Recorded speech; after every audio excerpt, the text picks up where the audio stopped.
শ্যাম্পুর মধ্যে এই পাওয়ারফুল রেমেডিটা আপনারা যদি একবার মিশিয়ে বাড়িতে ব্যবহার করেন তাহলে আগামী 5 বছরেও আপনাদের বাড়িতে একটাও মশাও দেখতে পাবেন না, না তো দেখতে পাবেন টিকটিকি, না তো ইঁদুর। এই রেমেডিটা খুব তাড়াতাড়ি এদের মধ্যে এতটাই পাওয়ারফুলভাবে কাজ করে, আপনারা একবার ব্যবহার করলেই বুঝতে পারবেন। আগেকার দিনে কোনো রকমের কয়েল, কোনো স্প্রে, সলিউশন কোনো কিছুই ছিল না। পুরনো দিনে মানুষজন কিন্তু ঘরোয়া টোটকার মাধ্যমে বাড়ি থেকে ইঁদুর, টিকটিকি, মশা সব কিছুই তাড়িয়ে দিত। চলুন দেখে নেওয়া যাক কীভাবে। নিয়ে নিতে হবে শ্যাম্পু আপনারা এখানে যে কোনো শ্যাম্পুর ব্যবহার করতে পারেন।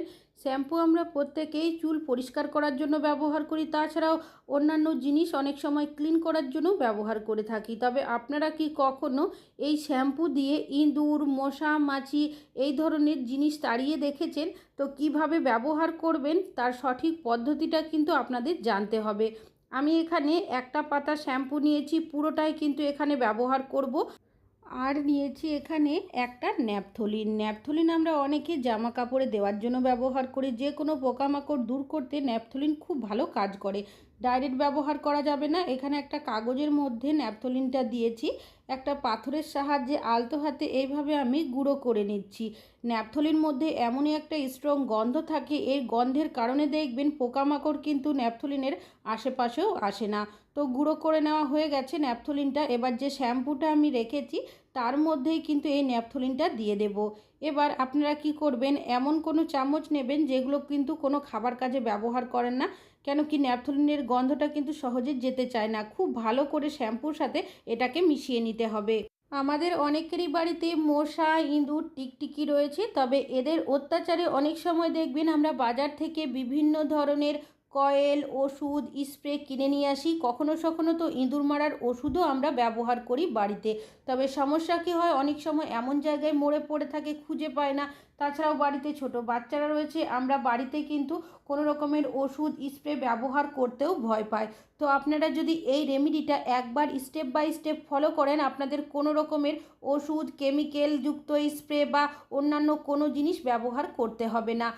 তো আমি এখানে একটা পেঁয়াজ নিয়েছিলাম, পুরোটা যেহেতু লাগবে না আমি কিছুটা পেঁয়াজের অংশ কেটে নিয়েছি। পেঁয়াজ আমরা প্রত্যেকেই রান্নাতে ব্যবহার করে থাকি, তাছাড়াও অনেকে আমরা চুলের জন্যও কিন্তু পেঁয়াজের রস ব্যবহার করি। তবে আপনারা কি কখনো ইঁদুর, টিকটিকি, মশা এই ধরনের জিনিস তাড়ানোর জন্য ব্যবহার করেছেন?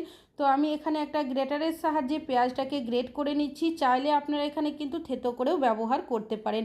পেঁয়াজের রসের মধ্যে এমনই একটা স্ট্রং গন্ধ থাকে, সেই গন্ধ মানুষ সহ্য করে নিলেও কোনো পোকামাকড় কোনো কিছু কিন্তু সহ্য করতে পারে না। তবে এর ব্যবহার করার সঠিক পদ্ধতিটা আপনাদের জানতে হবে। এখানে যদি আমার ব্যবহার করার পদ্ধতিটা আপনারা একবার ব্যবহার করেন, 100% আপনাদের বাড়ি থেকে মশা, মাছি, ইঁদুর, টিকটিকি দ্রুত পালিয়ে যাবে। আর নিয়েছি এখানে আমি একটা কন্টেনার। এমন পাত্র নেবেন যেটা কিনা কোনো খাবার কাজে ব্যবহার করেন না। যে পেঁয়াজটা গ্রেট করে রেখেছিলাম সেটা এর মধ্যে দিয়ে দিয়েছি। এবার আগে থেকে যে আমি শ্যাম্পু আর ন্যাপথলিনের মিশ্রণটা রেডি করে রেখেছিলাম সেটা কি করব, এর মধ্যে দিয়ে দেব। এই পাত্রের মধ্যে যেহেতু একটু মিশ্রণ লেগে রয়েছে, তাই এখানে আমি নিয়েছি হাফ গ্লাস পরিমাণের জল। কিছুটা জল এর মধ্যে দিয়ে একটু নাড়িয়ে নেব যাতে করে জলের মধ্যে মিশ্রণটা মিশে আসে। তারপর এই কন্টেনারের মধ্যে এটা দিয়ে দেব।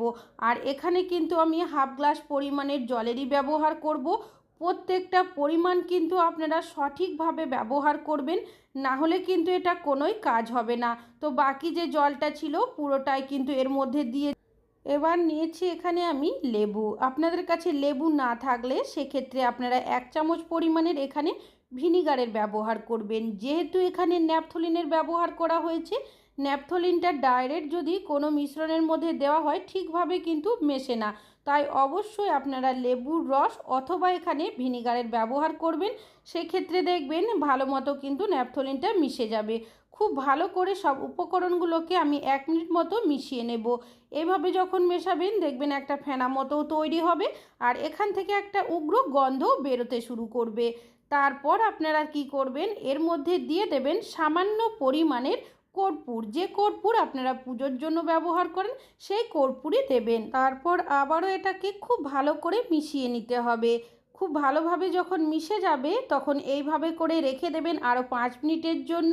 5 মিনিট পর এই গন্ধটা দেখবেন আরও বেশি স্ট্রং হয়ে যাবে। এবার এটাকে কিভাবে ব্যবহার করবেন, এখানে একটা পাত্র নিয়েছি আর একটা পুরনো ছাঁকনি নিয়েছি, তার মধ্যে এটাকে ছেঁকে নেব। তবে এখানে যে গ্রেট করা পেঁয়াজ আর যে দলা দলা কর্পূর আর যে ন্যাপথলিনটা রয়েছে সেটাও কিন্তু ফেলবো না, সেটাও কিন্তু ব্যবহার করব। তো তার আগে যে সলিউশনটা তৈরি করলাম সেটা আপনারা কিভাবে ব্যবহার করবেন, এখানে একটা আমি স্প্রে বোতল নিয়েছি, তার মধ্যে কিছুটা সলিউশন ভরে নিচ্ছি আর বাকিটা সাইডে রাখবো পরে ব্যবহার করার জন্য। আপনাদের কাছে যদি স্প্রে বোতল না থাকে সেক্ষেত্রে জলের বোতলের ব্যবহার করতে পারেন। ঢাকনার মধ্যে বেশ কিছুটা ফুটো করে নেবেন। এই যে সলিউশনটা তৈরি হলো সেটা আপনারা কি কি কাজে ব্যবহার করবেন পরে শেয়ার করছি। তার আগে যে মিশ্রণটা ছাঁকনির সাহায্যে ছেঁকে রেখেছিলাম, ওপরের যে অংশটা ছিল ছাঁকা তার মধ্যে দিয়ে দিলাম কিছুটা পরিমাণের খারাপ হয়ে যাওয়া আটা। আপনারা চাইলে এখানে ময়দা বা চালের গুঁড়োরও ব্যবহার করতে পারেন। এবার খুব ভালো করে এটাকে আমি মাখিয়ে নেব। যেহেতু আগে একটু জল জল ভাব ছিল তাই কিন্তু এখানে আর জলের ব্যবহার করব না, ঠিক যেভাবে আটা ময়দা মাখেন ঠিক সেইভাবেই এটাকে মেখে নেবেন। খুব বেশি পাতলা খুব বেশি ঘনও হবে না, মিডিয়াম একটা ডো তৈরি করে নিতে হবে। তারপর এখান থেকে ছোট ছোট বলের মতো বানিয়ে নেব। এবার এগুলো আপনারা কোথায় কি কি কাজে ব্যবহার করবেন চলুন দেখে নেওয়া যাক। আমাদের কিচেনের দেওয়ালের মধ্যে অনেক সময় দেখা যায় টিকটিকি ঘুরে বেড়ায়। কিচেনে রান্নাবান্না করি, কোনোভাবে যদি রান্নাবান্নার খাবারের মধ্যে পড়ে যায় বা মুখ দিয়ে দেয়, আমরা যদি বুঝতে না পারি আমাদের শরীর অসুস্থ হওয়ার সম্ভাবনা অনেকটাই থাকে। কিচেনের দেওয়ালের মধ্যে এই সলিউশনটা এভাবে স্প্রে করে রেখে দেবেন। এর উগ্র গন্ধের কারণে দেখবেন কোনোভাবে টিকটিকি ঘোরাঘুরি করবে না। ডাইরেক্ট দিয়ে রাখতে না চাইলে কিছুক্ষণ পর একটা কাপড় দিয়ে মুছেও দিতে পারেন। আমাদের যেখানে এলইডি লাইট বা টিউব লাইট লাগানো থাকে এখানে অনেক সময় ছোটোখাটো পোকামাকড় বসে থাকে যেগুলো খাওয়ার জন্য টিকটিকি ঘুরে বেড়ায়। তো কিছুটা সলিউশন এইভাবে সাইড করে স্প্রে করে রাখবেন। এর গন্ধের কারণে দেখবেন এখানে কিন্তু পোকামাকড়ও আসবে না আর টিকটিকিও আসবে না। তাছাড়াও দরজার কোণার সাইডে অনেক সময় টিকটিকি থাকে বা মশারাও কিন্তু লুকিয়ে বসে থাকে। কিছুটা সলিউশন এইভাবে স্প্রে করে এখানে রাখবেন, দেখবেন মশা যদি থেকে থাকে সাথে সাথেই চলে যাবে বা টিকটিকি থাকলেও চলে যাবে। আর যদি না থাকে স্প্রে করে রাখলে এর গন্ধের কারণে এখানেও আসবে না। সন্ধ্যার দিকে বা বিকেলের দিকে অনেকে আমরা দেখবেন জানালা খুলে রেখে দিই বা দরজা খুলে রেখে দিই, এখান থেকে অনেক সময় মশারা বাড়ির ভেতরে চলে আসে। যদি আপনারা জানালা দরজা খোলা রাখেন সেক্ষেত্রে এই সলিউশনটা স্প্রে করে রাখবেন। এর গন্ধটা এতটাই উগ্র কোনোভাবে দেখবেন বাড়ির বাইরে থেকে ভেতরে মশা কিন্তু আসবে না। ঠিক একইভাবে দরজার সামনের দিকেও কিন্তু আপনারা কিছুটা সলিউশন স্প্রে করে রাখতে পারেন, তাহলে যদি দরজাও খোলেন সেক্ষেত্রেও দেখবেন মশারা কিন্তু বাড়ির ভেতরের দিকে আসবে না। তাছাড়াও যে জায়গাতে মশার উপদ্রব বেশি থাকে বা থাকতে পারে বলে মনে হয় সেই জায়গাগুলোতেও অবশ্যই স্প্রে করে রাখবেন, তাহলে বাড়িতে মশার উপদ্রব অনেকটাই কম হয়ে যাবে। টয়লেটের মধ্যেও মশার উপদ্রব দেখবেন প্রচণ্ড থাকে, কিছুটা সলিউশন টয়লেটের মধ্যেও এইভাবে দিয়ে রাখবেন। তাছাড়াও অনেক সময় টয়লেটের কোমোডের পিছনের সাইডেও দেখা যায় টিকটিকি রয়েছে, কিছুটা সলিউশন টয়লেটের কোমোডের পিছনের দিকেও দিয়ে রাখবেন। আশা করছি আপনাদের এই টিপসটিও কাজে আসবে। অন্ধকারে অনেক সময় দেখা যায় ফ্রিজের সাইড হয়ে আলমারির সাইড হয়ে বা হয়তো টেবিলের সাইড হয়ে ইঁদুর ঘোরাঘুরি করতে থাকে। তো যে বলগুলো বানিয়ে রেখেছিলাম সেই বলগুলো আপনারা দিয়ে রাখবেন, দেখবেন যখনই এদিক দিয়ে আসা যাওয়া করবে আসা মাত্রই কিন্তু খাবে। তাছাড়াও যেখানে গ্যাসের সিলিন্ডার রাখা হয় তার পিছনের সাইডে অনেকটাই অন্ধকার মতো জায়গা থাকে, এখানেও অনেক সময় ইঁদুর লুকিয়ে বসে থাকে। এই বলগুলো কিন্তু এই জায়গাতেও অবশ্যই দিয়ে রাখবেন। তাছাড়াও আমাদের যেখানে স্টোর রুম থাকে অনেক সময় ইঁদুর লুকিয়ে বসে থাকে, আর যদি বাচ্চা দিয়ে দেয় সেক্ষেত্রে বাড়িতে ইঁদুরের উপদ্রব অনেকটাই বেশি হয়ে যায় আর খোঁজাখুঁজি করতেও কিন্তু পারি না, যদি অনেক জিনিসপত্র থাকে সেক্ষেত্রে সমস্যা হয়। তো আপনারা এই বলগুলো দিয়ে রাখবেন, যদি দেখবেন ভেতরের দিকে ইঁদুর থেকেও থাকে কিছুক্ষণের মধ্যেই আসবে আর এই বলগুলোই খাবে। এই বলগুলোর মধ্যে এমন বেশ কিছু উপকরণ দেওয়া হয়েছে যার কারণে ইঁদুর কিন্তু এখান থেকে খাওয়ার সাথে সাথে দেখবেন পালিয়ে যাবে। এছাড়াও ইঁদুর কিন্তু আমাদের বাড়িতে খাওয়ার জন্যই আসে। কিচেনে যদি রাত্রেবেলা আমরা শোয়ার আগে লাইট অফ করে চলে যাই, ভুলবশত খাবার দাবার রেখে দিলে সেক্ষেত্রে অর্ধেক খেয়ে নষ্ট করে চলে যায়। এই বলগুলো গ্যাস ওভেনের ওপরে নিচে বা সাইডে দিয়ে রাখবেন, আসা মাত্রই ইঁদুর খাবে, খাওয়ার সাথে সাথে দেখবেন পালিয়ে যাবে।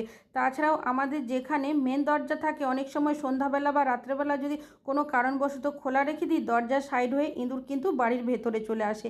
আপনারা দরজার সাইডে এভাবে বলগুলো দিয়ে রাখবেন, যদি এসেও থাকে দেখবেন ওরা কিন্তু বাড়ির বাড়ির ভেতরের দিকে আসবে না। এই বলগুলো খাওয়ার সাথে সাথেই বাড়ির বাইরের দিকে পালিয়ে যাবে। অনেকেরই বাড়িতে জলের নালি বা ড্রেন রয়েছে, সেখান থেকে অনেক সময় দেখা যায় ইঁদুর চলে আসে, আরশোলা বা ছোটোখাটো পোকামাকড় চলে আসে।